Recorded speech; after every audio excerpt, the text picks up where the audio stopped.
Hello everyone, I'm Jack Fisher and welcome to my world. And this video is part 5 of my effort to promote a full-on reboot of Ultimate Marvel. I freely admit that this series has already gone much longer than I had originally planned. And to appreciate why, I strongly suggest watching the previous videos I've made. I've argued why I think the time is right for a fully rebooted Ultimate Marvel. I've also presented a vision for a possible origin story of this new continuity, as well as similar visions for how the Avengers, X-Men, and Fantastic Four could unfold within this world. Again, this is just me sharing my own little headcanon that I came up with. Whether or not you think it's good or even viable is not the point. Because I'm under no illusion. I do not expect this video or those that preceded it to influence Marvel in any way, shape, or form. Even if they do ultimately decide to reboot Ultimate, it won't be because of these videos. Of that, I am certain. But that's not my primary goal. As I've stated before, I'm treating these videos as an exercise of sorts, an attempt at creative world building for a new Ultimate Universe. Because I believe that if a guy like me can get others excited about the prospect, then Marvel can do it and they can do it many times better. It certainly won't be an easy sell. Ultimate Marvel does have quite a bit of baggage, both as a brand and as a legacy for comics. But I think that can be overcome. But even if it can, there's one particular Ultimate series that'll have a different kind of baggage. And that series is Ultimate Spider-Man. Now, if you followed the original Ultimate comics for any extended period, you understand why that is. Of all the Ultimate comics that came out during the imprint's 15-year run, no comic was more celebrated, acclaimed, or successful as Ultimate Spider-Man. Even as every other Ultimate title declined in terms of quality, sales, and narrative coherence, Ultimate Spider-Man remained strong. Under the pen of Brian Michael Bendis, the only writer who stayed aboard Ultimate for its entire run, this series stood out in all the right ways. It totally reimagined Spider-Man in a way that raised the bar for just how great Spider-Man can be. It didn't just retell his story, it gave us a new version of Peter Parker to fall in love with. And later on, it gave us an entirely new Spider-Man in Miles Morales to carry on that legacy. Even if you're not a huge Spider-Man fan, it's hard to argue the impact of this series. The remarkable success of the Into the Spider-Verse movie alone is proof enough of that. And even those who gave up on the rest of the Ultimate Universe could still appreciate Ultimate Spider-Man. In terms of tone, theme, and style, it really set itself apart from its edgier, darker counterparts. It gave us a teenage Peter Parker who was still navigating high school, puberty, and girls. He was every bit as nerdy and lovable as the Peter Parker created by Stan Lee and Steve Ditko all those years ago. But unlike other Ultimate books, Ultimate Spider-Man never tried to deconstruct him or his responsibilities. If anything, it celebrated them, using that as a template to tell different but refreshing Spider-Man stories. And for a time, especially after the infamous One More Day story in the mainline comics, Ultimate Spider-Man was the best Spider-Man comic you could get. And for a rebooted Ultimate Marvel, it would be tempting to just try and recreate that story. It might even be tempting to just continue what was built, putting Miles Morales back in the world and letting him do his thing. But I'll just echo what I said in the previous video. I believe this new Ultimate Universe should be a full reboot. It cannot and should not make elements of the previous Ultimate comics a major selling point. That can only ever be a short-term sales gimmick. And this new series will need a longer, more sustainable path. That means rebooting Ultimate Spider-Man completely, as daunting as that may seem. I don't deny that Brian Michael Bendis set a very high bar. And I don't claim that I, or any writer for that matter, could ever hope to match it. But for any new Marvel continuity to succeed, it needs Spider-Man. He is, after all, Marvel's most popular character by a wide margin. That's why he gets his own series, his own movies, and numerous clones, despite all the complications those cause. As such, he must get his own series in a rebooted Ultimate Universe. But again, it can't just try and recreate what Bendis did. and it can't give us something too similar to what we've already seen in the mainline comics. Like its predecessors, this version of Ultimate Spider-Man has to stand out in a new way, all while appealing to new and old audiences alike. Again, it's a hell of a challenge, but one I'm going to take a swing at, pun intended. So, once again, I'm going to channel my inner Uwadu the Watcher, as well as the spirit of Stan Lee and Brian Michael Bendis. And with that, here is my vision for an all-new, all-different Ultimate Spider-Man. Enjoy.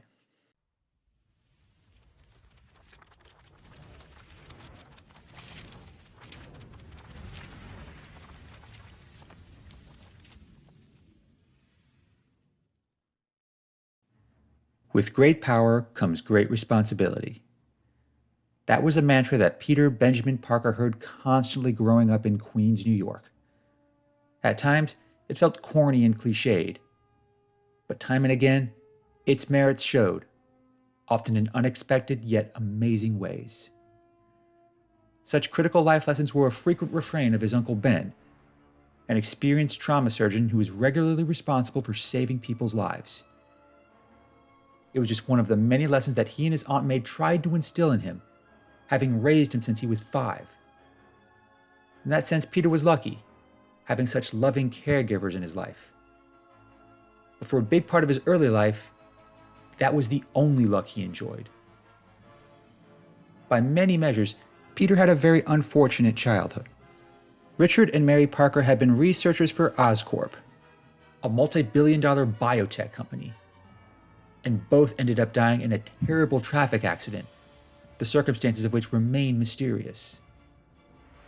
Around the time of their deaths, Peter's father had been clashing with Oscorp's board of directors, especially its chairman, Norman Osborn, so much so that he threatened to resign in protest. Both he and his wife had been conducting research on a promising series of drugs within their pharmaceutical division. And while the nature of the research was never made public, those concerns were well documented, often citing, quote, irresponsible behavior among Oscorp's higher-ups. And after their untimely deaths, any subsequent information on that research disappeared. And all young Peter Parker knew was that his parents were dead and he had no power whatsoever over his circumstances. That lack of power persisted for years. Being undersized and sickly, Peter rarely excelled at anything physical. He also struggled to make friends and socialize. His only regular friends were Harry Osborn and Ned Leeds. And he especially struggled talking to girls, even his cute neighbor, Mary Jane Watson, who he'd known since the 4th grade. But what Peter Parker lacked in physical ability, he more than made up for in intellectual aptitude. From elementary school to high school, he received high marks in his classes, especially in science and math. He excelled to a point where he was poised to skip multiple grades. He was even up for a scholarship at the prestigious Horizon Institute. However, his luck once again took another unexpected downturn, this time because of his own choices. During his freshman year of high school, Peter had gotten involved with the yearbook club, an activity that helped him grow closer to his longtime crush, Gwen Stacy. But while taking photographs for the school, he stumbled upon a sizable cheating ring among the basketball team. Upon finding this out, he took numerous incriminating photos, but he hesitated to turn them over. Eventually, he heeded his uncle's words about responsibility and gave them to the principal. But the results ended up implicating the entire basketball team, and due to the scandal, their season was canceled, much to the outrage of other students. While it wasn't initially clear who was responsible, it eventually did come out that it was all Peter's doing. That resulted in him being subjected to frequent bullying, so much so that his grades suffered and was no longer eligible for a scholarship. While he had the support of his friends, as well as Gwen Stacy, who often went out of her way to protect him, Peter became a lot more isolated. So much so that he refused to go to the Otto Octavius science camp for the summer prior to his sophomore year. So, in an effort to help boost his spirits, his Uncle Ben took him to the Horizon Science exhibit, an event usually reserved for college-level science majors. While reluctant at first, Peter did decide to go, if only to get away from his problems. While there, his luck once again took another fateful turn. At an Oscorp exhibit that displayed genetically modified spiders, Peter randomly wandered off from his uncle. While observing a display that detailed genetic engineering processes, one of the spiders escaped and managed to crawl into his hand. And before Peter could swat it off, it bit him. At first, he didn't make a big deal of it, thinking it was just a normal spider bite. He continued the tour with his uncle, but then, on the way home, he fell very ill. He became so ill that his Uncle Ben rushed him to an emergency room, and he was quickly treated for severe fever and aches. Peter even became delirious at one point, complaining of spiders crawling all over his skin. He was confined to a hospital bed for several days, his aunt and uncle rarely leaving his side. He received regular visits from Harry, Ned, and Gwen, but his prognosis remained uncertain. Then, remarkably, on the fourth day, his condition started improving. In fact, it improved rapidly. He didn't just regain his strength and his faculties, they came back even better than before, so much so that he didn't even need his glasses. His recovery confused and confounded his doctors. But Peter chose not to stick around for explanations. After going home with his aunt and uncle, he changed his mind about going to science camp, much to their relief. But before he left, he noticed other effects from his sudden recovery. He was now much stronger, so much so that his muscles started growing for the first time since puberty. He was also faster and more instinctive, reacting so quickly that things around him seemed to slow down. One morning, after mistakenly destroying his alarm clock, which then stuck to his hand, he found out he could stick to walls. Confused but excited, Peter quickly pieced together what happened, realizing the spider that bit him must have been one of the genetically engineered spiders.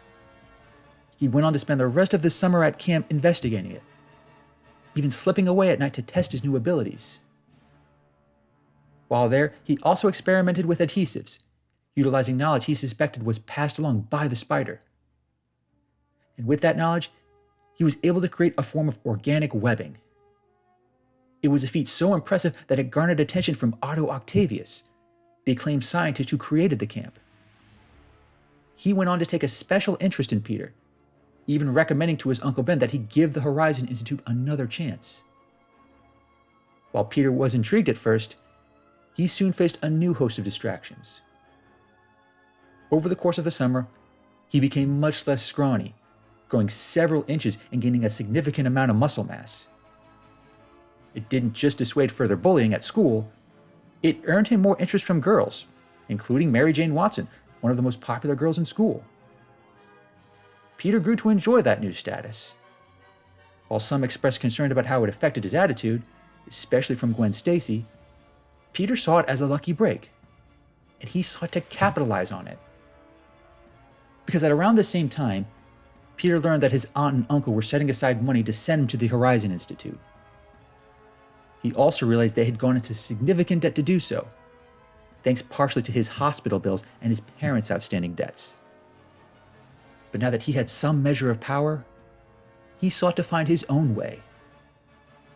So, while looking to make some fast money, he uncovered a shady underground fight club in the Bronx. The club, which was run by the notorious Magi crime syndicate, pitted masked strangers against one another for a betting public. Peter, despite having limited fighting skills, got involved with a female trainer named Cassandra Webb. After a few lessons, she quickly realized his unique abilities. And, despite her reservations, Peter insisted on having his first fight, claiming he needed the money. She ultimately agreed. She even provided him a mask, a costume, and a stage name, the Amazing Spider-Man. From there on out, he snuck out at least once a week to undisclosed locations. There, he fought a new masked opponent. And, despite his limited fighting experience, Peter proved to be a natural. He won a string of high-stakes fights, and through creative betting, his winnings quickly compounded. However, his winning streak also did not go unnoticed. A local Magi underboss, Tombstone, attempted to sabotage his next match. He enlisted one of his best fighters, Flint Marko, to take him down. To do so, Flint ingested a new street drug called Oz, one that made him stronger, faster, and more aggressive. And in the fight that followed, Peter bet almost all the money he won on himself. Initially, he was overwhelmed by Flint's strength. He takes a number of punishing blows. But, thanks to his agility, he was able to gain the upper hand. And then, just as he was about to land the final blow, the police raided the club. Flint, Tombstone, and numerous Magi were arrested. Cassandra Webb, the only one who knew Peter's real name, is shot and mortally wounded in the crossfire. Peter is unable to help her, but he manages to escape with some of his money. But several low-life criminals also try to make off with the rest. One of them, a thief named Dennis Carradine, ends up taking most. At one point, Peter has a chance to subdue him and leave him behind for the cops to arrest. But he chose not to, letting him escape into the night. Overwhelmed and unnerved, he called his Uncle Ben for a ride home. Along the way, they get into a fight, and Peter tells him about going to fight clubs and gambling for money. But he doesn't tell him about his abilities. Uncle Ben expresses dismay over his actions. Even if he's trying to make money for the right reasons, it was still irresponsible. The fight between them escalates, and Peter demands that he pull the car over. His uncle reluctantly obliges him, allowing Peter to walk home the rest of the way. Still fuming, Peter makes his way home, pondering his next move. He quickly starts to regret everything he says to his uncle. But as he contemplates how to apologize, a gunshot rings out. He rushes home and finds cop cars near his house, and a body half covered by a blanket. He then sees his Aunt May bawling uncontrollably, and, much to his horror, he learns that his uncle was shot in a carjacking. Distraught and enraged, he runs off as soon as he hears that the police have him cornered at a warehouse. So, he dons his Spider-Man costume to confront him. But when he finally tracks him down, Peter recognizes the assailant immediately. He's the same man that he let go at the police raid. In a rage, Peter beats him up, almost to the point of death. But even as the man whimpers, he stops himself, remembering his uncle's words about power and responsibility. Eventually, he leaves Carradine to the cops. And in the weeks that follow, Peter and his Aunt May mourn. Gwen, Ned, and Harry are all there for him. Even Mary Jane Watson goes out of his way to console him. But, as the guilt eats away at him, Peter comes to learn the larger picture of his uncle's death. He was just one of many victims in an ongoing crime wave, one fueled increasingly by the power of the Magi Syndicate. The surge began years ago, but had accelerated recently. The underground fight clubs were just a small part of it, and the police could only do so much. Even Gwen's father, Captain George Stacy, admitted as such. But now, Peter was in a position to do more. From there, Peter began making preparations. He opted to finish high school early. While his uncle's life insurance could pay for the tuition at the Horizon Institute, the money he made fighting pays for a new costume, one equipped with web shooters that utilize the same adhesive he developed at science camp. With this power and the responsibility it entailed, Peter became the Amazing Spider-Man, a mass vigilante determined to stop the crime that took his uncle from him. Some would call him a hero, others called him a menace. Most notably J. Jonah Jameson of the anti-superhero media outlet J3 Communications. But this does little to dissuade Peter. Despite tragedy, circumstance, bad decisions, and even worse luck, Peter Parker embraced the responsibility. However, his efforts did not go unnoticed, especially by the Magi higher-ups, including the notorious Kingpin. and they also didn't go unnoticed by others. Unbeknownst to Peter, Mary Jane Watson was at the fight that fateful night when his uncle was killed. She was among the first to surmise Peter's identity as soon as the Amazing Spider-Man showed up. But she was not the only one. Others who were there, and a few who were not, have already drawn connections, and they promise to complicate Peter's responsibilities in a great many ways. To all the Spider-Man fans out there, new and old alike, I hope that was sufficiently amazing. When it comes to reimagining such an iconic story, it's certainly not easy. This little exercise gave me a whole new appreciation for what Brian Michael Bendis did for the original Ultimate Spider-Man. I did my best to check all the right boxes. A nerdy everyman, great power and great responsibility, a loving aunt and uncle, bitten by a radioactive spider, failing to stop a criminal when he could have. These are all core aspects of the Spider-Man mythos, and any rebooted Ultimate Universe must utilize them.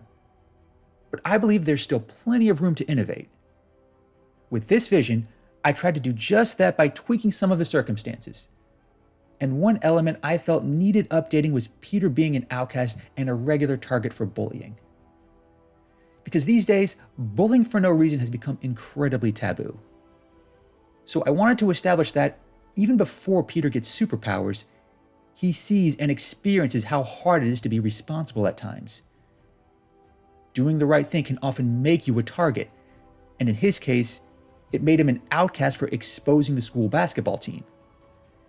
It's a different kind of bullying, but one that also better reflects the overarching themes about power and responsibility, themes that are so important to any Spider-Man story. I also tried to establish that New York City needs a hero like Spider-Man in this universe. By establishing the Magi, a crime syndicate lifted straight from the mainline comics, there is both a basis and a target for Spider-Man's vigilante efforts. And by incorporating them into Peter's efforts to make fast money, his whole endeavor becomes a lot more personal. And Spider-Man is at his best when he takes these responsibilities personally. Yes, they're a burden and a strain on the rest of his life, but he enjoys because that's what responsible heroes do with their power. It's a big part of what makes him such an enduring and likable hero. This initial story, which could play out over the first dozen issues or so, lays the foundation for that. I also made it a point to set up complications with his personal life, something that has always been a key aspect of any great Spider-Man story. To carry out these responsibilities, he needs to maintain a secret identity, and that usually means lying to his friends and lovers, even if they start to suspect a connection between him and Spider-Man. For that reason, I also thought having someone like Mary Jane Watson learn his identity early on puts her in a difficult position. And that difficult world would only compound once romance enters the picture, especially if Peter remains romantically involved with Gwen Stacy for an extended period. But again, these are the kinds of circumstances that bring out the best in these characters. And I think another major detail that sets this version of Spider-Man apart is where he is at in life. The first Ultimate Spider-Man took place while Peter was in high school. In fact, if you go by what's on panel, Peter was 15 years old for almost the entire run of the series. By contrast, the Peter Parker of the mainline comics never seems to age out of his late 20s. That may be just a practical matter given the complexities of comic book continuity. But it also creates this sizable gap in his life that a new Ultimate series could explore. So, for this all-new, all-different Ultimate Spider-Man, he can still get his powers when he's 15 and still be in high school for certain parts of the story. But by the time he becomes Spider-Man full-time, he's around 18 and he's out of high school. That means he'll still struggle with his work-life-school balance. He'll still struggle with money, girls, and his general living situation. But it won't be entirely restricted to high school teenage melodrama or chronic adult underemployment. It would offer both opportunity and novelty, the kind that could be expanded on for dozens of issues. As for details like romantic entanglements, background stories for villains, or team-ups with other heroes, those are all things that can unfold along the way. How it could all pan out, I honestly don't know. That would be up to writers who are far more skilled than I'll ever be. But the goal for this series should be the same as it was for the original Ultimate Spider-Man. Make it a celebration and a reaffirmation of why we love this character so much. What I just offered was a foundation on which to build a new story for Spider-Man. Hopefully, any rebooted Ultimate Universe can craft something that's every bit as amazing. And there's still plenty of possibilities to entertain in terms of the grand scheme of things for a new Ultimate Universe. And in my next video, I'll attempt to tie it all together in a final epilogue of sorts. I'll do my best to fill in the blanks, highlight some key details, and echo some of the important points I've made throughout this series. I don't know how many people I've convinced thus far. At the very least, I hope I've gotten everyone who has followed this video series intrigued. The concept of a rebooted Ultimate Marvel has so much potential. I'm just trying to explore a small part of it. And if there's anything else you'd like me to discuss before closing out this topic, do please let me know in the comments. Thanks for watching, everyone, and thanks for joining me in my world. As always, please remember to like, comment, and subscribe. And until next time, take care and stay safe.